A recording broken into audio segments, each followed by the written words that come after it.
In this episode of Hard Foul, Mike and I analyze the Celtics' two-game winning streak. We cover the positive and negatives and share immediate reactions to the first 5 games. We also review the league and debate if Shohei Ohtani is the top athlete in the world. Before we begin, though, my pick of the day is to stick with the Celtics tomorrow night, or in this case, if you're listening on Friday morning, tonight, against the 76ers. The spread is 3.5. I believe they're going to cover that in the first round of the in-season tournament. Although the Sixers are 4-0, they've allowed a ton of points. I anticipate that trend to persist, and I think the Celtics will effectively slow down Maxey and Edgecomb enough to cover the spread. And if I'm picking between this game for an outright winner, I'm going with the Celtics on this too. The winning streak continues, and the Celtics cover the spread. Now to the show. You're listening to... They're going to call it a hard foul. They're going to call it a hard foul.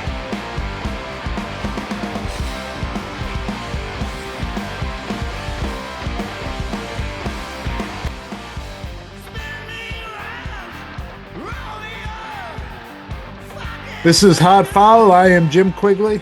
And I am Mike Quigley, and we are brought to you by the Fan First Sports Network. Bitch, another episode. I'm ready, Jim. Nice. And we got a mini winning streak. We do. I don't know. Does 2 qualify as a winning streak? It does when you were 0-3.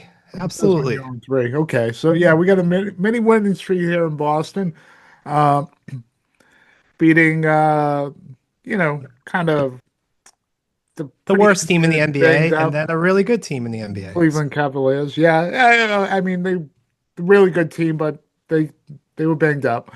And then are the Pelicans the worst team, you think? Well, without Zion. They played without Zion against the Celtics. We thought the Celtics center situation was bad. They were playing DeAndre Jordan and some other overweight guy I've never seen before. I think they're just, and not only are they the worst team in the NBA, they don't even own their own first round draft pick. Atlanta does. Yeah. What a mess. That franchise is a fucking disaster. Well, anyways, a win is a win, and they ended that game on something like a 33-8 run, and certainly the offense carried over into the Cleveland game, where in the first quarter was one of the most entertaining first quarters I've seen in a long time. I think Celtics were 8 for 13 for 3, and Cleveland was something like 9 for 11. They were 10 for 12. 10 for 12. So a lot of fun.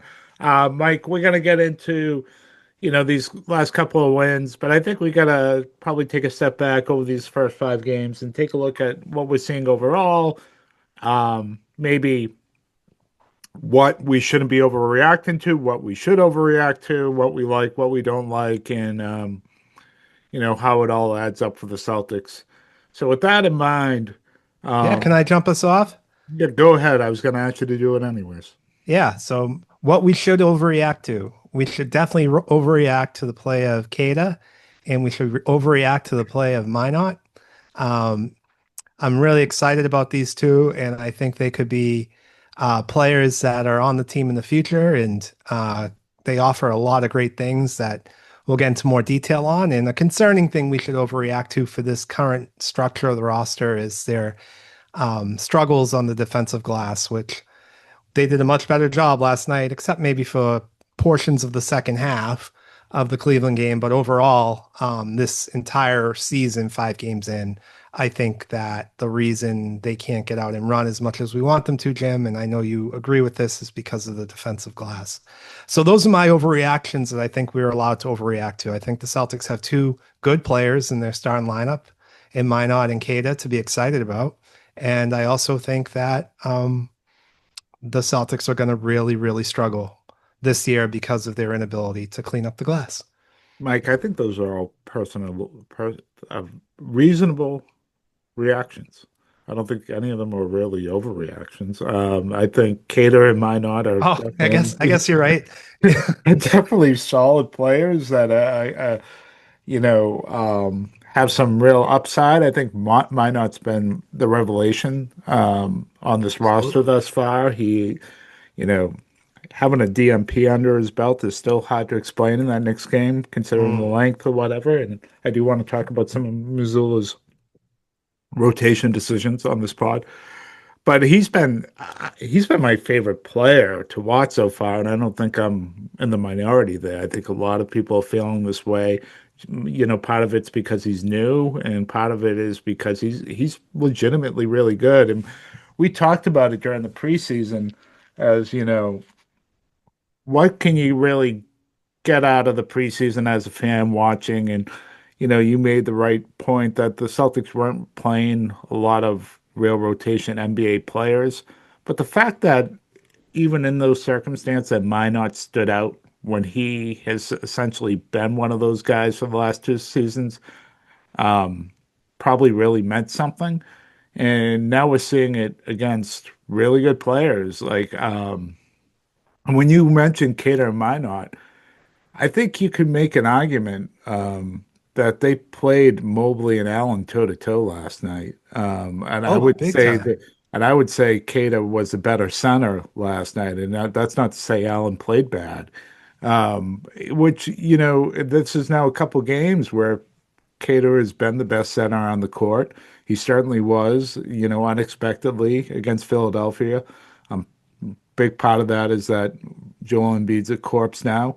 Um, you Except he know, did score 26 points the other night. yep. Um, you know, Not the case against the Knicks again, Kyle Anthony Town, but that's to be expected. But he's been very, very good, and particularly offensive on the offensive end. He's been a really good offensive rebounder. He's way better getting in and out of his screens and really Mhm. reading what he should be doing out of the screens. I think it opens up their offense tremendously. They could not get anywhere near the paint in the fourth quarter with him Until out he of the came back game. in. And I mean, that has a lot to do with Cleveland's size. It also had a lot to do with Kata being able to create spacing with his ability to screen and roll. Can I say something about that? Yeah, His ability to slip yeah, out of it and create space for himself without the basketball. it He's helped. wide open a Yeah, lot. You're noticing that, right? yeah. Like he's wide open. And when he's not, it's creating cutting lanes for other people. It's creating driving lanes. So it's really been a nice thing to see. And that was something that they had lost a lot with Luke Cornett leaving. Of course. And so he's not at Cornett's level, and that's to be expected. Cornett had a lot more reps, by the time he left, a lot more experience. Um, but you could see the trend for him. And I don't think it's unreasonable to say that he can't get to a level close to Cornette Well, I think he before, has more gifted athletic ability than Cornette had, and Cornette's an athlete. But I yeah, think yeah, yeah, Cada has a bit of like the Rob Williams athleticism in him. yep, Um, so certainly, I guess it's an overreaction of excitement. I'm excited yeah. about him in Minot. No, I think they're positive things. As far as the defensive rebounding is concerned, Mike, that's one where I just don't know how they fix it. Like it got better over the last two games, but when the Cavs decided they were going to crash the glass in the second half, when they didn't really do it in the first half, they had a lot of success doing that, and it didn't feel like there was much to do the Celtics could do to stop it. Luke Gaza is just a terrible defensive rebounder out of the center position. It feels like the Celtics can't occupy a rebound. He's a really good offensive rebound. He's a good shooter. He's kind of more similar to Al in those skill set. Certainly not as good in any way, but like Mhm. but even Al was a better defensive rebounder than him. It's really troubling, especially again when Kata comes out of the game. How they're going to get defensive rebounding, defensive rebound is really concerning. I don't know how that gets fixed outside of maybe tinkering with some of your lineups. Maybe you do go double big with Cater and maybe you play Gaza at the four. He can shoot a little bit and maybe you can get away with that. I know that might hurt a little bit of your spacing. Maybe it is just giving Minot more minutes. He seems to be one of their better rebounders. Well, he had But 14 of them last night. 14 of them last night. But I think management's going to eventually have to bring someone in Exactly.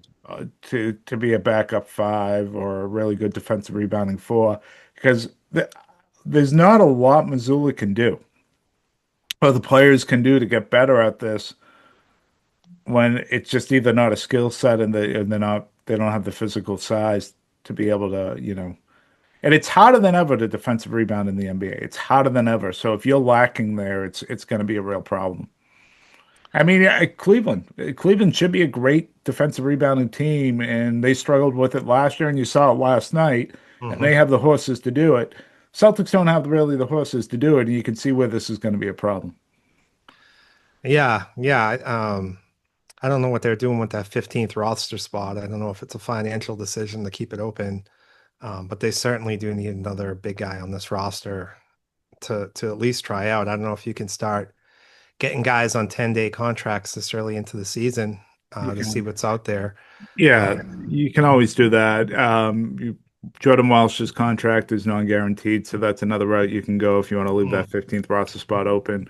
I mean, there's always trades, but well, like Indiana just something has released to the center, happen. didn't they? They released the kid who was Yeah, drafted they for Wiseman. I don't think he's a good defense. I mean, Charles Bassey was out there, was just signed to a 10-day. I think it might have been to New Orleans actually, or something like one of those teams. I, he's shown an ability to defensive rebound. We had him in summer league. Look, you're not going to get a good player. no. Is it a guy that can rebound and play a little defense? Is what They you're need. looking for, Mhm. Yeah, well, I mean that's part of the.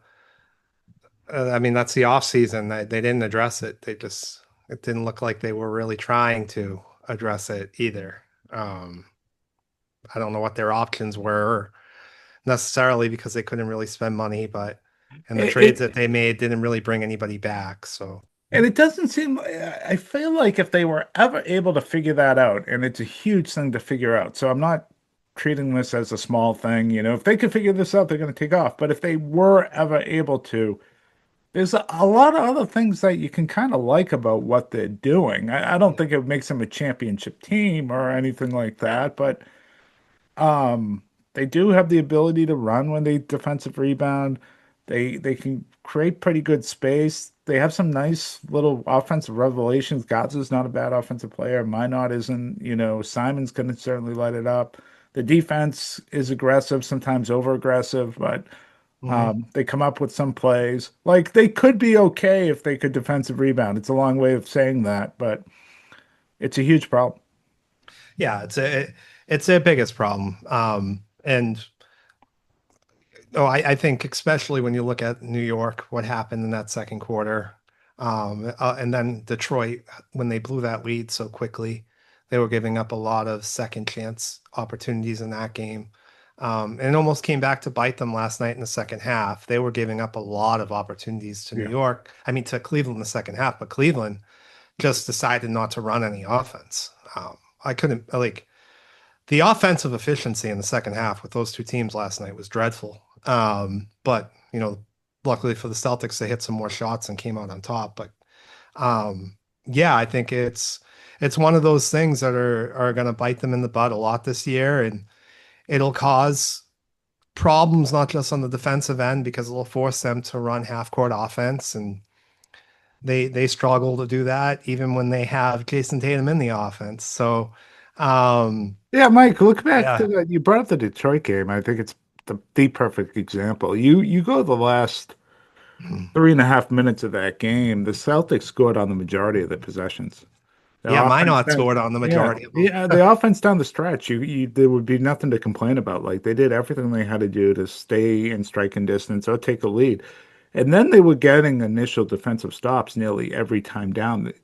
And it felt like every single time it would be like either Duran, offensive rebound miss, Thompson dunk, or you just reverse that. I mean, And Duran's a they were getting monster. 3 shots just about every single time, and it was those two guys just doing it every single time, and there was nothing the Celtics could do. Yeah. And it just, it was hard to watch, but it's kind of who they are. Yeah, it's who they are.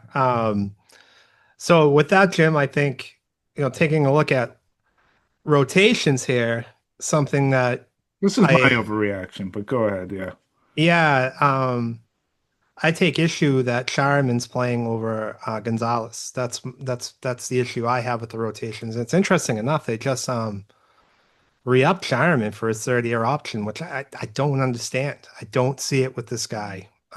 They must be seeing something in practice. He's not good defensively, at least off the ball. He's been pretty good on the ball. Yeah. But off the ball defensively, he's late to shooters, and I don't see what he offers offensively. He's not a move shooter, so he'll never replace Sam Hauser. He's not a backup point guard, as we saw in the preseason. I don't know what he is. And when you look at Gonzalez, you know already one of his skills that is pretty good to almost elite as a non-ball defender. And you struggle to stop talented guards. So I'm just flabbergasted as why isn't this rookie playing at least 15 minutes every night? I just don't understand it. Yeah, so Shireman isn't my overreaction. I actually thought he played pretty well the last month of the season last year. He got when he was getting rotation minutes when guys were hurt. You saw improvement. So I don't want to overreact to 5 games at the beginning of the season and some preseason. Yeah, he's a young player. They certainly have seen some things. I thought we saw some things last year with his playmaking ability. He doesn't have to be a backup point guard to be a playmaker. And, again, he was out there with Tatum, so that makes things a little bit easier and different, better players than he's playing with now. That certainly makes things a little easier. But I'm not ready to give up on him. I'm really not. He's not. It's not like when I watch Jordan Walsh and I just don't see any like way he can help a team offensively. Shyman, you can see things, especially his playmaking ability, things like that. As far as Hugo goes, that's my overreaction, and it really ticks. I get. I was left unsatisfied after their first win because he was a complete DMP. I don't understand why he just got in for one shift yesterday for last night for just a few minutes at the end of the first quarter, I think, and then did not see the floor the rest of the game. Like this guy can clearly play. It feels to me like he's going to be part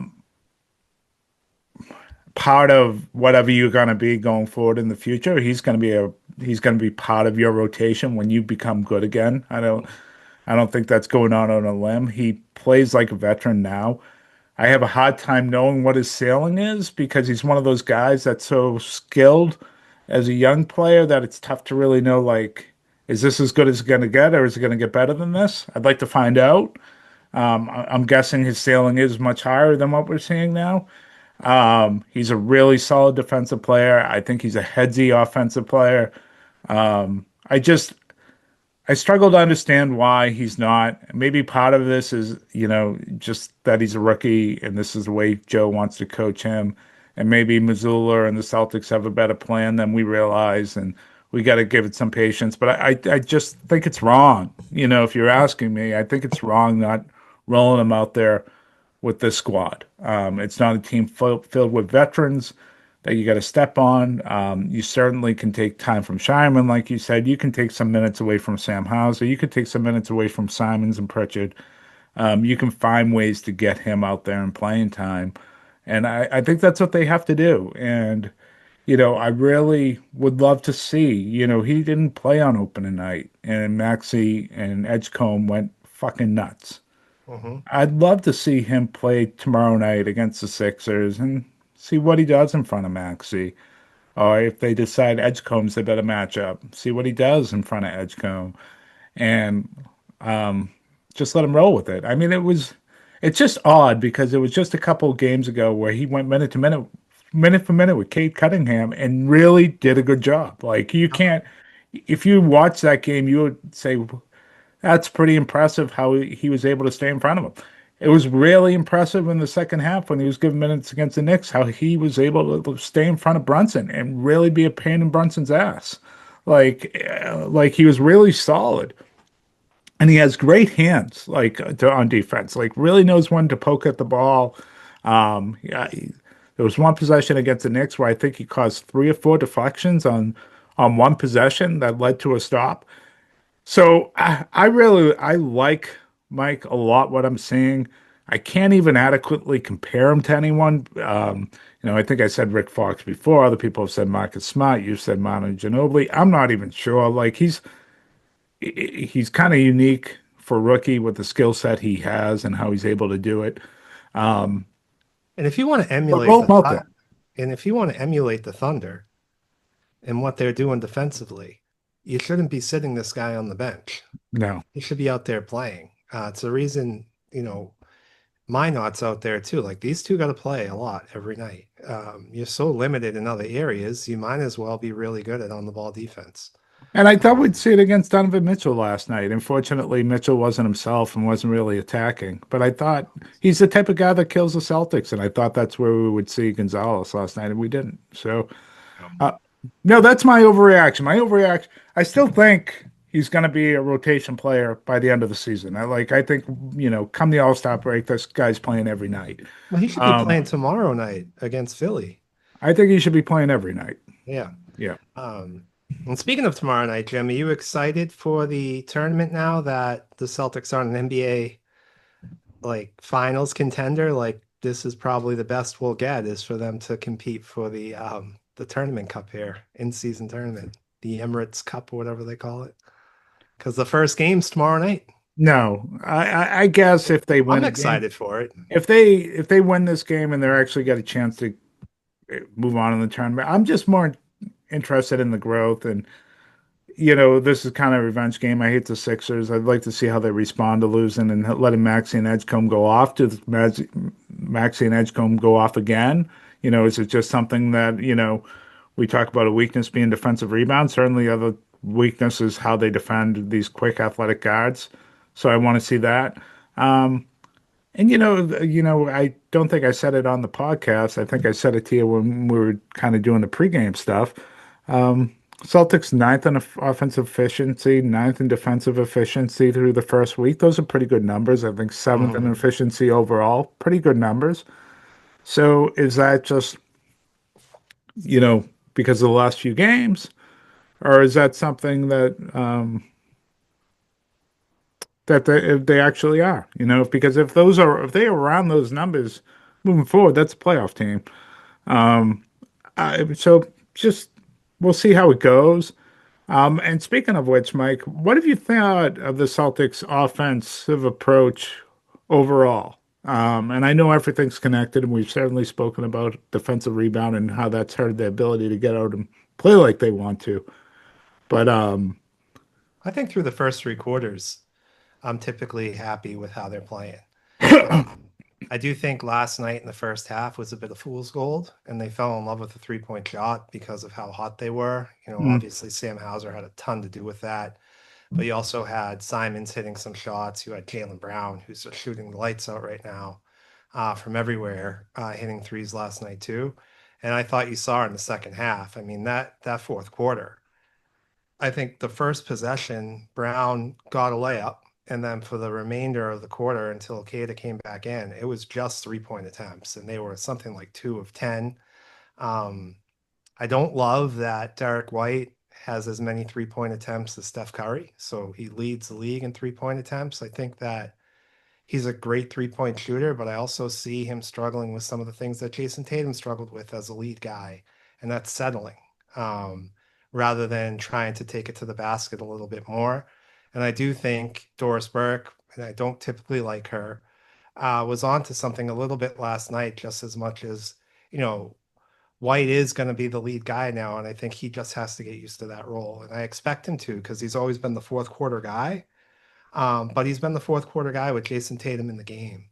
And now I think what I'd like to see from him is not always to just settle for that 3-point shot. I think he's got an ability to get to the free throw line, even on the jump shot in the paint. He has the ability to make contact.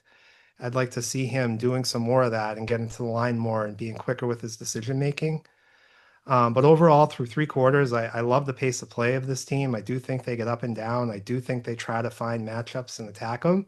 But in the fourth quarter, Jim, I got to be honest, I think I'm just seeing 5-out offense, and I'm not seeing a lot of guys moving around.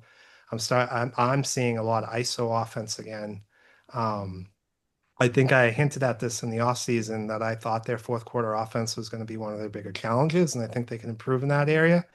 But last night, I wasn't impressed with how they played offensively in the fourth quarter. I was disappointed. I thought they could have maybe tried to post Jaylen Brown up at the free throw line, or even when Kate was out, do a pick and roll with somebody else at the top of the key, or ask Sam Hauser to cut a little bit more. But it's a lot of guys standing around. And when you stand around and the team's doing well with their perimeter defense, you're just going to launch contested threes. And they launched a lot of contested threes in the fourth quarter last night, and that's not a recipe to win. Yeah, I think it's been uneven. I thought their fourth quarter offense against Detroit and New Orleans was obviously great. I thought in both those games. I thought last night it was when was off the floor, they really struggled to get any penetration at all. And when Kata was off the floor, it really hurt their offense. It was just a 5 out. And I got to tell you too, the other thing that you're catching, and this is what I think is really hurting their assist numbers, if they're not getting on the defensive rebound and getting the steal and getting out and running, their guards, the pressure point is being picked up on them pretty high, and they're struggling to beat that early in the shot clock. And so it leads, unfortunately, to a lot of contested, bad settled shots like you're speaking about when you're not getting to your offense until 16, 15 in the shot clock. And that's happening a lot. And I think that's another like loss of Tatum where you can just avoid that by getting him to set things up and getting going, or else also the defense having to, respect wherever he is on the court. It makes it a lot easier on your guards. The other issue is just, I think, is one that's going to resolve itself. I think you're right on some of the white stuff, like adjusting to being the number one guy. He's also just him and Pritchard just missing makeable shots a lot. And I The, like Pritchard's adjustment last night as he became a playmaker. yeah, And I thought he was getting to the paint a lot. And I think I think Derek White has the ability to do that. well, he was trying some of it last night, not as much in the fourth quarter, where he was trying to draw contact. He wasn't getting the call. I thought he forced it a bit. I think it's a little bit in his head right now that even when he's going to the basket, he's missing makeable threes that, but we've also every season he's been here, he's gone through this. Usually not this early in the year. Then all of a sudden he has a game Hmm. where he just kind of finds everything, and then it stretches for like 3, 4 weeks where he can't miss a shot. I mean, fortunately for the Celtics, that's how we started the playoffs last year.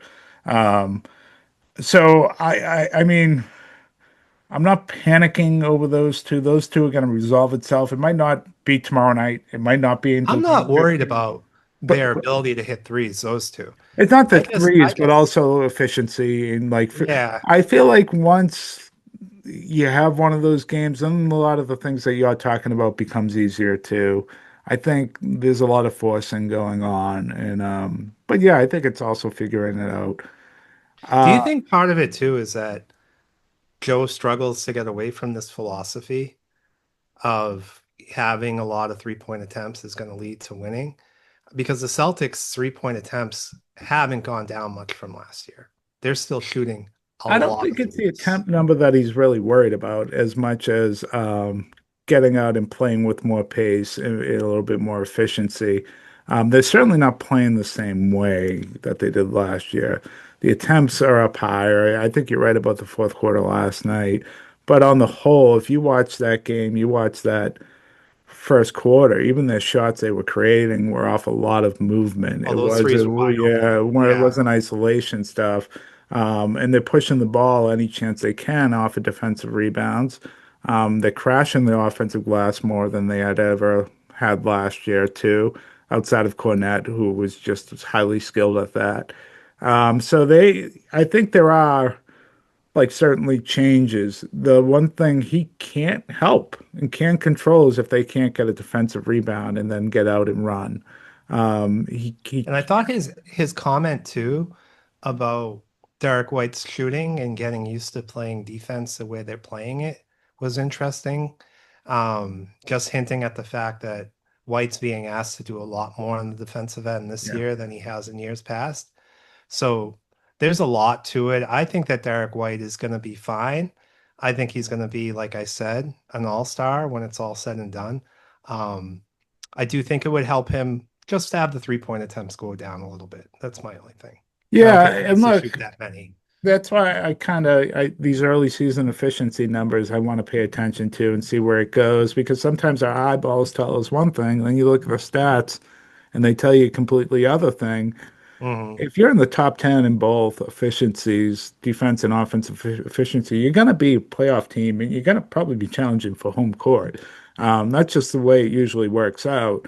I don't think they'll stay at these levels, but that's where they are now. And I think it's Can I make a worth comment on that watching. though? Yeah. You know what will help them stay at these levels? The free throw shooting.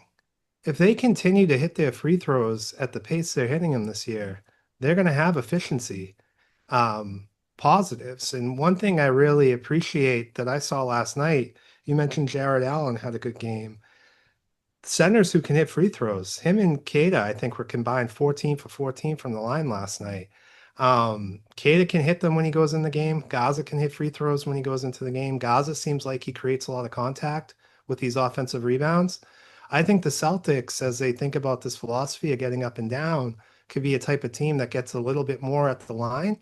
That's going to help them with their efficiency because it looks like everybody that's out there can hit free throws, and they might be one of the better free throw shooting teams in the league. So I'll tell you one thing I was overreacting to. When they were 0-3, I felt like this was just terrible. But when you take a step back, you realize, and I think what made it more frustrating is the thing, probably the reason you should not have completely overreacted was they gave up a game against the Sixers that they probably should have won, and then And Detroit. the Detroit game. So those were two frustrating losses, and they were like they earned those losses. Detroit earned that win with their effort on the glass. But at the same time, we went into the season, if we're being fair, and we said if they were around 500 at the 10-game mark, if they were around 500 at the 20-game mark, even we said 8-12 would be something you would suck, but it wouldn't be the end of the world. Um, I think it's fairly reasonable to find a way here for the Celtics to get out of these first 10 games at 5-5 or 4-6. Um, they it's not going to be easy, but they get the game tomorrow night, which is winnable. I think within the next couple games they have the Wizards. Maybe split one with a struggling Magic team that's been really, really disappointing to Really, start the really year, not which playing is well. surprising to me. Mhm. So you being 5-5, 4-6, I think is completely Yeah. doable, and you'd have to be happy with that, with the way the schedule kind of came out to start the year. So, you know, maybe the world wasn't falling when they were on three, as I kind of felt like it was. Well, tomorrow night will be really interesting. I mean, Minot's in the starting lineup now going against Philly. That's a difference. Hopefully, Hugo's going to play because these two guards in Philly, it's not just against Boston. They've been tearing up the league. I don't think Philly's lost yet. I might be wrong about that, but I thought they were 4-0. And so this isn't just a challenge for the Celtics going in tomorrow night. These two guards are taking the league by storm. Maxey's been playing like an MVP. So I'm really interested to see what adjustments the Celtics make on the defensive end. Offensively, I thought the Celtics were really good against Philly outside of some of the slumps they had shooting. I thought they got out and ran. They could cause some turnovers. They forced Philly into tough three-point shots that they were able to hit on the road here in Boston. So, I think tomorrow night, get out and run when Embiid's in the game. You were better when Embiid was in, and you lost the game in the fourth quarter when Embiid sat on the bench. So try to make him run and see what his legs look like tomorrow night. And I think you got a shot here being 3-3. Yeah, I kind of I agree with you. You have a definite shot of being 3-3. I think the 4-0 is a great start for Philly, and if we were them and this was a Philly podcast, we'd be thrilled and singing the praises of Maxey as we should be. But bit of a soft schedule. Snuck by in a few of those wins. I don't think they're a top team in the league by any stretch. I think they're probably more in the Celtics bucket than they would be, let's say, in the Knicks Cavs bucket. And I think that's the type of stuff that will even itself out. we'll go around the league at the end, but I think we got to remember last year at this time the Knicks were struggling, the Rockets were struggling. There were other teams that just couldn't get out of their own way, and at the end of the day, they all panned out to be just fine. And then some of the ones that we thought were going to be better, or started off hot, you know, eventually just came back to the means of who they were. Um, so I'm looking forward to it. I'm predicting a Celtics win. That's what if I'm going to go with the score, Mike, I would say tomorrow night, 122 to 116 Celtics. That would be my prediction for tomorrow night. 122. A lot of points in these games with the Celtics. Fantastic, Jim. And did you want to go around the league at all? Did you have any thoughts or things you're seeing around the NBA that you wanted to chat about on the pod? Yeah, let's start what I think is always fun. Let's take a look at how former Celtics are doing. Then we could talk about what teams catch our eyes. And then I don't think should end any pod without getting into the NBA mess of the gambling and also Steve Ballmer, I want to do more of magically that. planting trees out in LA with Kawhi Leonard. So how does that All sound? that sounds good. You know what? I'm getting text messages. I had a doctor's appointment right now, and they've been calling me. Oh, Oh well. okay. Oh, The well, pod's more important than my health. yeah, well, there you go. Speaking of which, let's talk about a former Celtic that's hurt. You want to do that? And then we'll go down the line. Marcus Smart. Have you been paying attention to him much at all, Mike? No, I've been paying attention to Austin Reeves, who's been unbelievable in LA, but not Marcus Smart. What happened to Well, he's Smart? not playing because he's hurt. And he's I really, know. he's been out the last couple of games. He's ever since he left Boston. And he Can't get hasn't on the really been floor. all that impressive for LA so far. I think opening night, he was okay, but then you actually look at his stat line outside of scoring a couple buckets, there was absolutely nothing he brought to the table. Um, I'm almost wondering, you know, as we continue to move into the season, if he just doesn't become part of the rotation there at all in LA, especially where Do they still have Gabe Vincent out there? Gabe Or Vincent, he's playing pretty well. And you have Luca and then LeBron will come back, you and see then you what have Austin Austin Reeves is Reeves. doing? Yeah, then I was going to say, then you have Austin Reeves. So maybe there's not going to be much room for I mean, Smart. he's on pace to be most improved player, right? I mean, Yeah, he scored 50, then 40, and then last night he hit a buzzer beater. Are you yeah, fucking he's been serious? awesome. Like, Yeah, he's been awesome. Um, well, that's too bad about Smart. I know he's a Laker, but I mean, you go back to Memphis and Washington, he couldn't get on the floor. It's hurt all the time. all right, I know this guy you want to talk about. This is Marcus Smart's replacement, Mike, from Good last for him. couple of The years. Holiday. Drew Holiday. Yeah, Yeah, he's playing really well. And it's kind of his MO when he goes to these teams throughout his career that aren't supposed to be very good.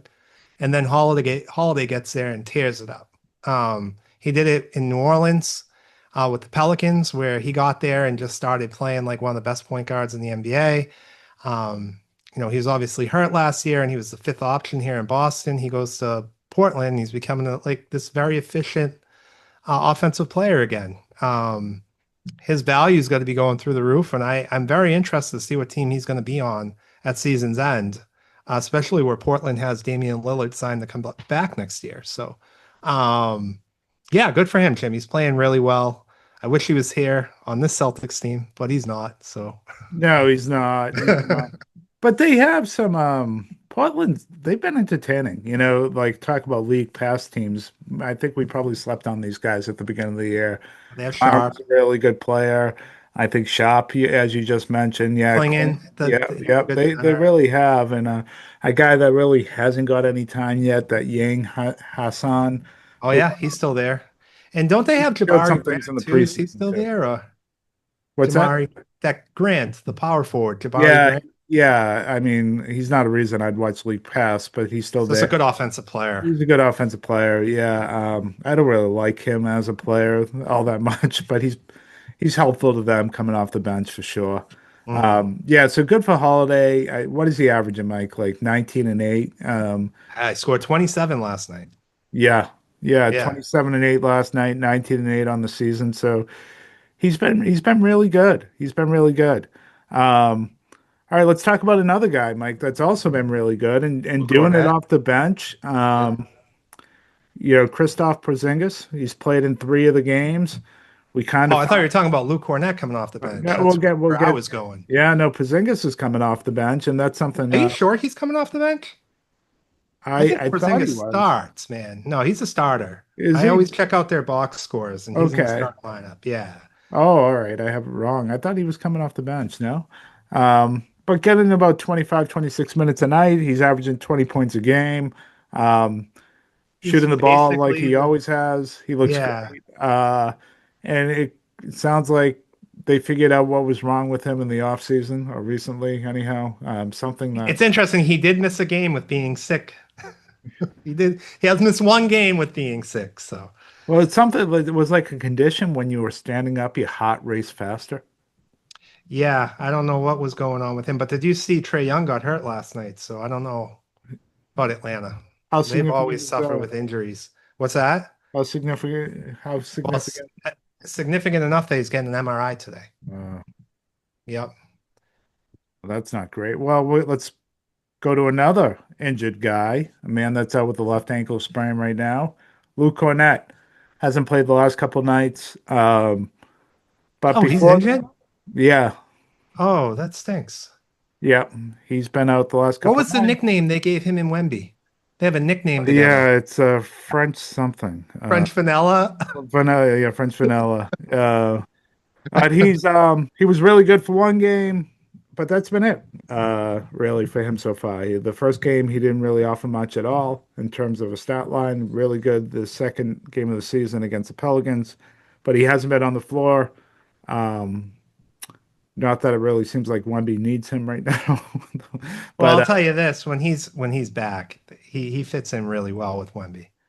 yeah. And I think that was a really great pickup for San Antonio.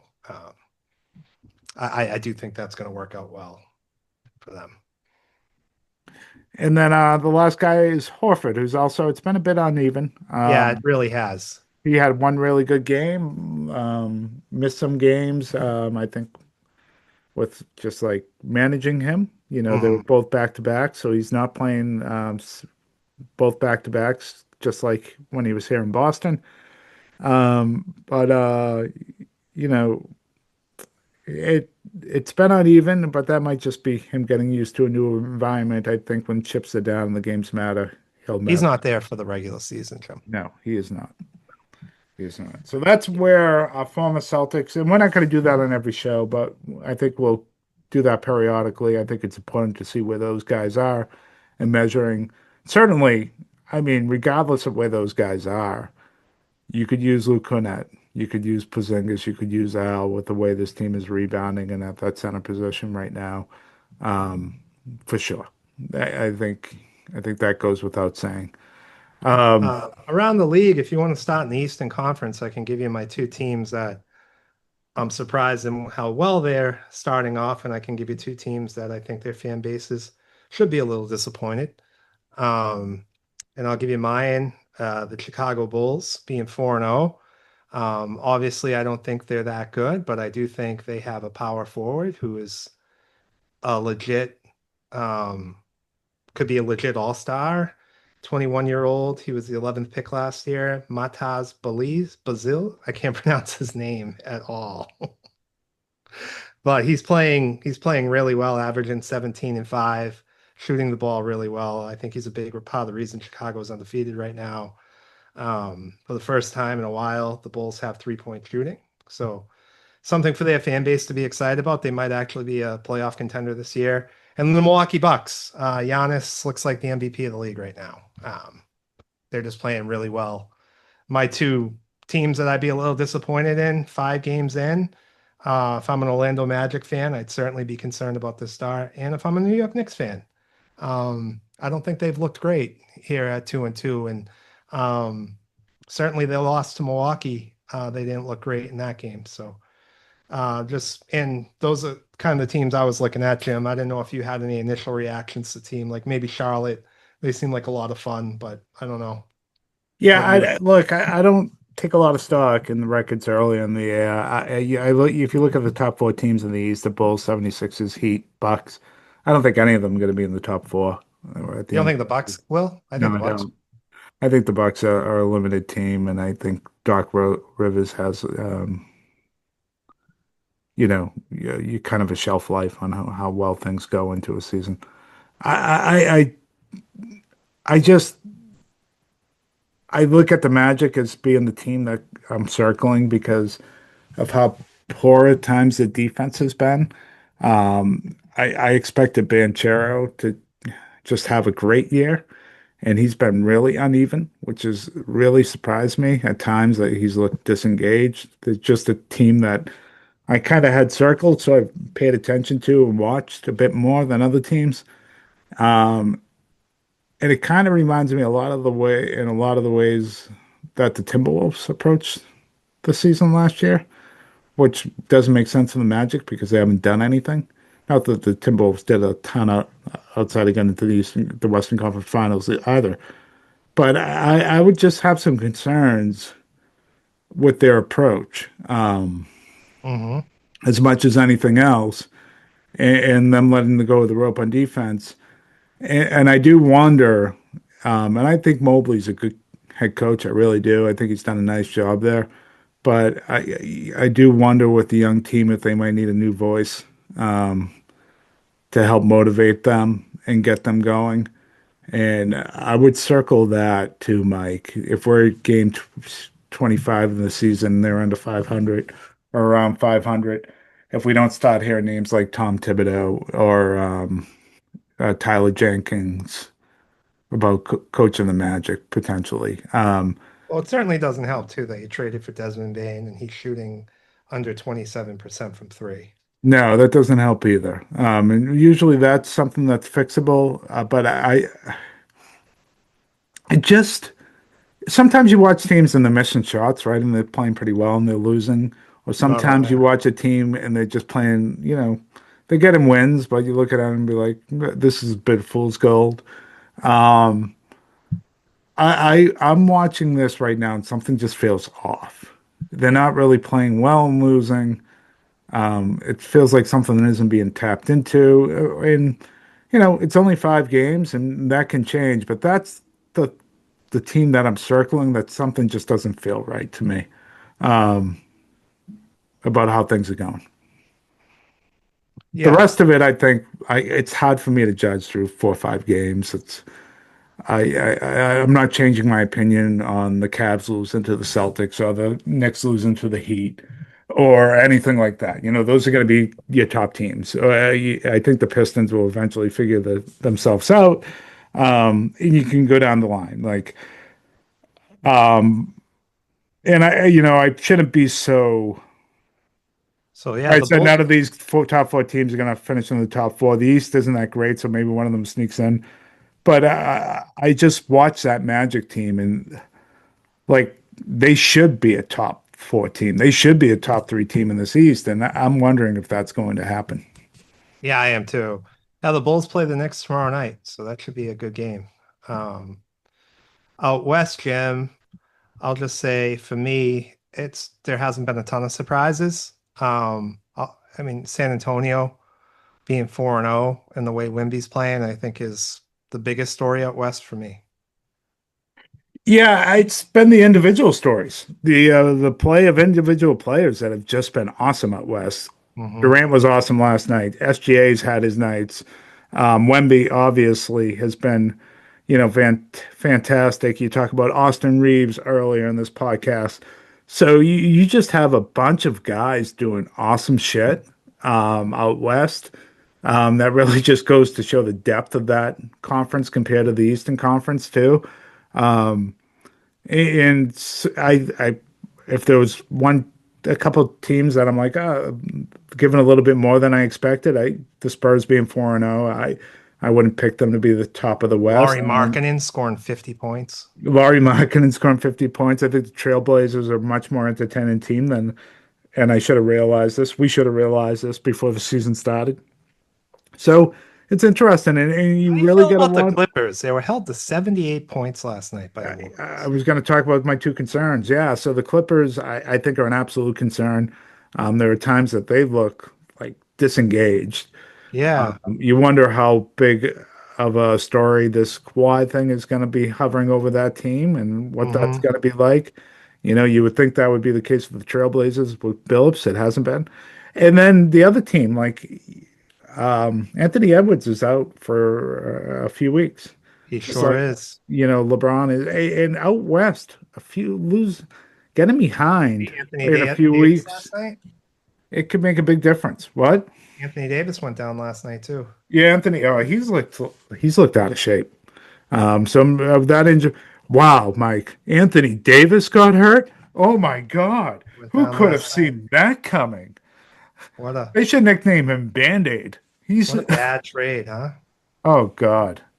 Yeah, Luca's out too. But I expect he'll be back soon.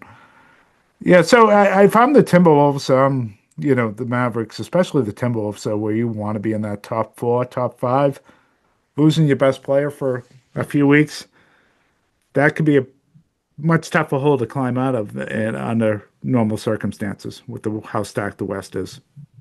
It sure can. Um, Well, Bronny James got playing time last night. What are they doing in LA? Why? All They, right, all right, the last thing I'm around the league, Mike. I don't know if you saw the report yesterday. Sham saying that the Heat are going to continue to pay Terry Rozier, but it's going to go into escrow, what does that and mean?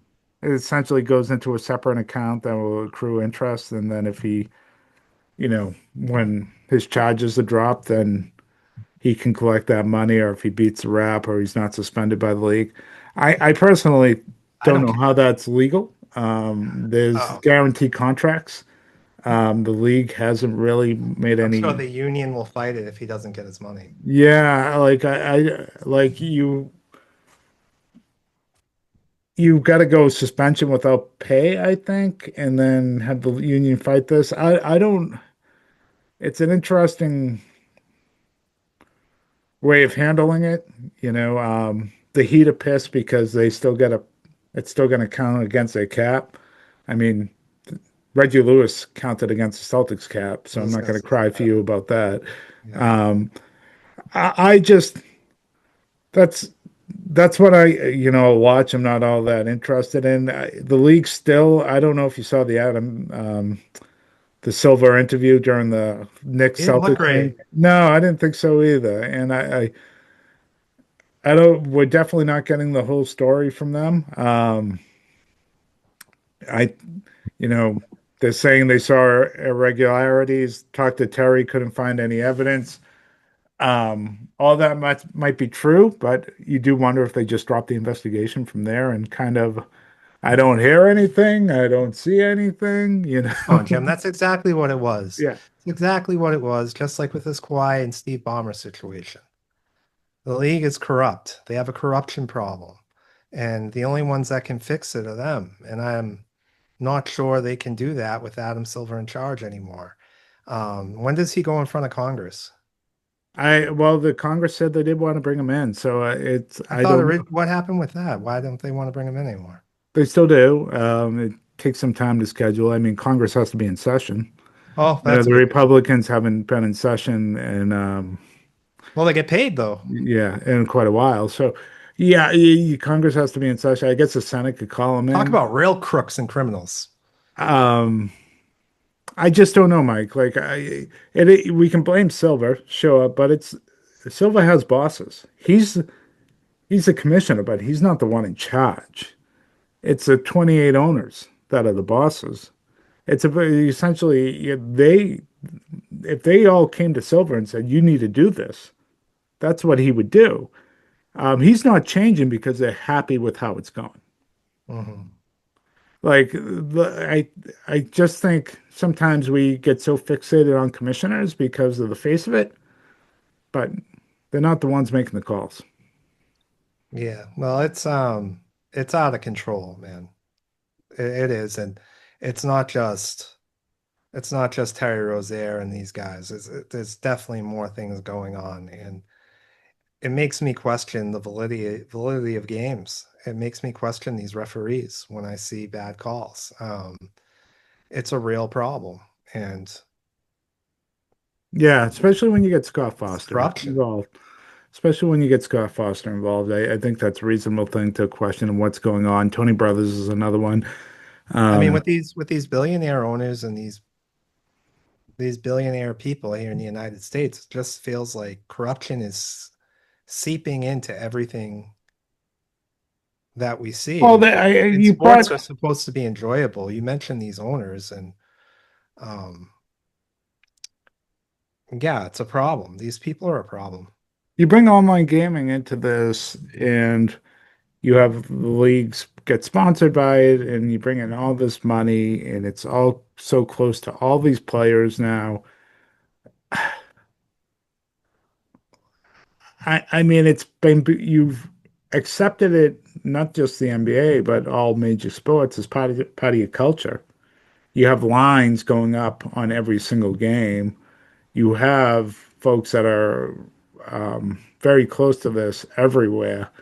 And that means you're going to have some bad actors sleep in too. And Absolutely. And yeah, and so that's where we are. And they got to find a way to get a handle on it. If you can't, as a sports fan, watch a game and feel like what you're watching is on the up and up, it kind of loses all its it's all value. sports. I mean, the greatest athlete on the planet, Shohei Ohtani.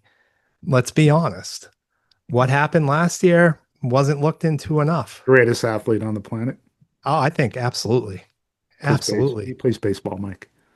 I know You're he can not paying pitch and can hit, but can he? you're not paying attention if you don't if Okay, you he don't plays watch it, Jim. baseball. All right. The greatest athletes play football or basketball. They don't play baseball. I'm not even going to get into it because you're so wrong about this guy. I'm Okay. not even going to get into So it. he can outrun and outjump the guys in the NBA, and I then think he might be able to. Yeah, there's no way. There's no way. really. Yeah, he How couldn't much have outrun you and watched? jump How these much guys. have you watched of him? How much? Zero. You don't know what you're talking about, so don't talk about it because you don't know. Mike, it's fucking baseball. It's baseball. If he How was, many bases did he steal last year? I don't care. Almost 60. Okay. The greatest Yeah, athletes don't play baseball. They don't play. you're just wrong. I mean, Aaron Judge isn't a great athlete. I mean, look at the guy. He can't outrun players in the NBA and outjump guys. You don't think he could? No, I really don't. Yeah, you're so wrong. No. Don't talk about it because you don't know. But my point is, like, I mean, LeBron James was brought up in this, right? His name was brought up. Whether it has anything to do with him, but Damon Jones knew he wasn't going to play and he was going to make money off of that. You know, my concern is that, like, some of our greatest athletes, like a Shohei Ohtani, they're just going to ignore it and it's never going to fix the problem. Like, this, to me, this seems like we have a real issue on our hands with what's really happening on the court or on our fields. Like, it's really concerning to me. Yeah. Um, it's something they I mean, need. Ohtani was clearly betting millions of dollars last year on sports. Clearly. I mean, Yeah, I mean that's something that's been going on. I mean, Jordan was betting, so it goes even beyond like the online and those relationships, um, which they can legally do or illegally do in Jordan's case, if as long as you're not betting on your own sport. But it does make you wonder whether or not they are. Yeah. yeah. And the Steve Ballmer stuff, Jim, like, where is this going? Nowhere? I don't know. It's really fallen off, and you've talked about things that could have criminal implications. You would think this would be one of them. Um, Why won't Congress or the FBI investigate this?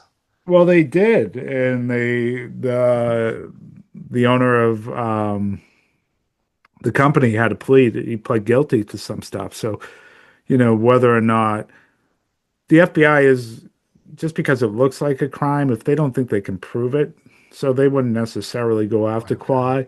And Mm-hmm. once they get the big fish, that's who they're going to be more concerned about, Mm-hmm. anyhow. I this pot stinks to high heaven. It doesn't seem like it's something the league wants to look at, and I think it's a pretty significant sports scandal. What Rozier is doing was wrong. Obviously, What like Chauncey Phillips is doing is very sounds, wrong. but what sounded like what Chauncey Billups was doing was outside the NBA and really didn't have anything to do with the games. These are poker games. Rozier was essentially point shaving or whatever you want to call it for player props. Yeah, Um, but this was also a form of cheating.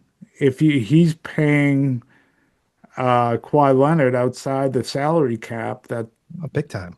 Ballmer and these owners fought to have the way they are, and the fact that nothing's going to be done about it. So essentially, you will probably give the death penalty to Rozier and Billups if they're found to be associated with this. It's just the easiest thing for the league to do. They'll do it. They're going to be kicked Kind out of have to. forever, and they'll be done.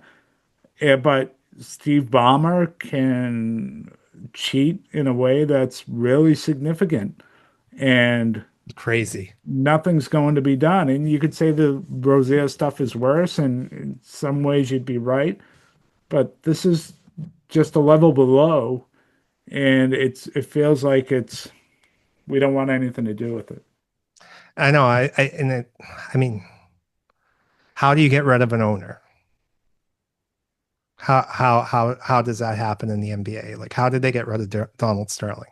Did Well, the owners have to vote on it? so Is that what is it? The owners holding the each other owners have to, so accountable? they'd have to feel embarrassed enough to do it. I don't think that would ever happen, but you could, and it should be, loss of draft picks or freeze on free agency or Suspension from going to suspension. games. Like, I mean, say what you want about David Stern when Kevin McHale and the Timberwolves were caught cheating the cap with Joe Smith years ago. It was pretty Mhm. significant penalties, like Yeah, pretty significant penalties. Um, so that's the that root. that hurt their team growing at a point where it looked like the Timberwolves were on the up and up. I think you need something that parallels that, at the very least in this circumstance. I just don't know if you're going to get it. Like, but Bomber, they gave him the All-Star game. He has been by all accounts, a really good owner, willing to spend on everything for the Clippers. I mean, he spent this was the laughing stock of the sports world. Beautiful stadium, beautiful practice facility, willing to spend on superstars, investment to win, all those things. And at the same time, even though he probably didn't want to agree to the salary cap because he probably wants to spend through the roof, has been a good Right. soldier on that. So, But the rules are the rules, bro. but I'm telling you why. Like, it just Yeah, appears like exactly. they're going to do him a solid here, and um, that's really It's a double standard, right? It's not basically well, what it's you're all getting right. at. Right. Yeah. Especially you look at it if you want to bring it back to the Celtics perspective. You've had to blow up a team because of the salary cap. Mm-hmm. You've had to Exactly. blow up a team. So who's to say that you could have just said to Porzingis when you We'll signed pay the you through extension, this shell no, company. we'll pay you 10 million a year, but that way we can spend under the apron. But we have a really good relationship with With Blue Cross McDonald's Blue and Shields, and all you got yeah, to do is I'm going to pay them, and you're going to be on their books for 15 million a year. yeah. And it's like Well, what if the you were fuck, able to Wick? do Why didn't you do that, that? then KP's here, and so that's like You're right, Jimmy. you're right. So like that's why it's bad. Yeah, That's why that's it's like bad. I You know think what you I mean? brought it back to the point. Like it's hurting competition Yeah. Like the against Celtics had to teams. blow Yeah. up their team because of this cap. You And know, yeah. you Other teams know, are going to have to do it too. I mean, eventually OKC is going to have to blow up their team. I should rephrase. They made a choice to blow up this team because of the cap. They didn't have to. There was no law that said they had to do that. But I think But the regular practice is going to be blowing up your team. I yes, think, among, outside of like maybe Golden State and the Lakers, maybe the Knicks, but I think for the most part, you're going to see teams do what the Celtics are doing, wrong or right. You make a really good point. You do. And um, I think our saving grace is that maybe maybe this is impacting Kawhi's game and the Clippers won't have a good season. I think that would be good, for me anyways, because I'm rooting hard against them. But yeah, it's not right, Jimmy. And yeah, the NBA, I think, has had a problem with how they hold people accountable for a long time. Going back to some of these guys still playing, like Bridges and Charlotte, and they got to fix their image, man. They got to fix their image from the owners down to the players. Yeah, no, it's these scandals are, I think, huge clouds over the league, and the only way to deal with these things is to fix your image, is to admit what went wrong and then to deal with it. And you see this all the time, people with crisis management where they just drag this shit out, and it just always gets worse. So these issues are just going to get worse for the league because of the way they've chosen to handle this. There's going to be more that comes out on both these stories that are going to look really, really bad. And I'm not saying that with any prior knowledge, just I think that is usually the case. So, Jimmy, to end this on a positive, who's a random NBA player from the Celtics that you want to highlight at the end of the pod? I don't have anybody that you had in mind. Oh, you didn't have anybody in mind? No. I was gonna say Dana Barros. Yeah, the great thing about Dana is that it's the way he stayed in Boston afterwards. Obviously, he has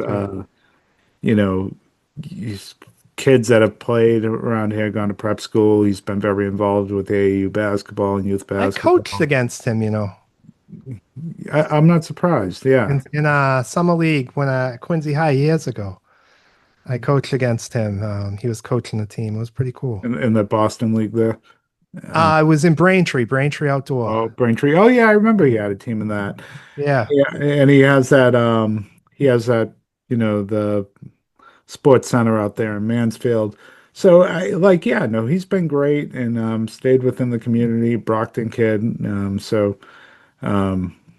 Yeah, absolutely. Looks like his 95-96 season with the Celtics, he had his best year, averaging 13 points a game. All-star with Philly, though. Oh, well, yeah, that's the year he was the All-Star. The year prior, he played 40 minutes a game in Philly, started all 82 games, and scored 20 points a game. Yep. Almost 21. And at one point, I'm sure Curry or whomever smashed this. Listen to this stat, though. He shot in Philly that season he made the All-Star game, 46.4% from three. He had the record for a long time of consecutive games with three-pointer made. That's right. And then, I'm sure that record's gone now, but, where the league's changed. But no, he was a sharpshooter. He was one of the guys that, like Eddie House, he'd fall out of bed in the morning shooting. And he'd go to bed at night shooting. That's just the type of player he was. And, solid career. BC, I mean, all those things. With the Celtics alone, a 42% three-point shooter for his career. Yeah, no, definitely good. Definitely good. All right. Was he a 40, 80, 90 guy? I don't know. What do they call that? No, it's not. It's 40, 50, 90, right? Yeah. No, he never was. Never was. So, all right. All right. We'll talk to everyone soon. All right. See ya. Bye.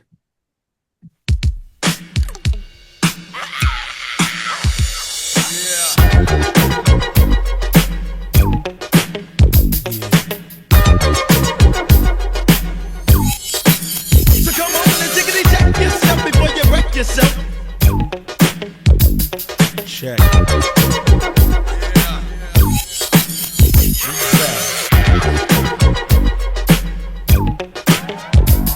Check. You better check yourself or you wreck yourself, cause I'm bad for your health. I come real stealth, dropping bombs on your moms. Fuck call alarms. Do a foul crime, mob that nigga with your Alpine soda for 6. So always let tricks know and friends know we got that endo. No, I'm not a sucker sitting in a house of pain. And no, I'm not the butler. I'll cut ya, head cut ya. You say you can't touch this, and I wouldn't touch ya, punk motherfucker. Here to let you know, boy, oh boy, I make dope. But don't call me dope, boy. This ain't no fucking motion. motion picture. A guy or bitch up, my nigga get with ya and hit ya, taking that yak to the neck. So you better run a So come on and tickety check yourself before you wreck yourself. Tickety check yourself before you wreck yourself. Yeah, come on, check yourself before you wreck yourself. Cause shotgun bullets are bad for your health. Jiggy check. Yeah. Jiggy check. Tricks wanna step the cube and then they get played. Cause they bitch made pulling out a switchblade. That's kinda trifle, cause that's an IFO. AK-47, assault rifle. Hold the 50, I'm nifty, pow. Got a new style. Watch out now. I hate motherfuckers claiming that they folding bank, but steady talking shit in the holding tank. First you wanna step to me, now your ass screaming for the deputy. They sing it a Charlie Baker Denver Road. Now they running up in your slow. You're gone, used to be the dumb one. Now your name is just Twan. Switch it, snap it, rolling your eyes and neck. You better run a shit. So tickety check yourself before you wreck yourself. Come on and check yourself before you begin.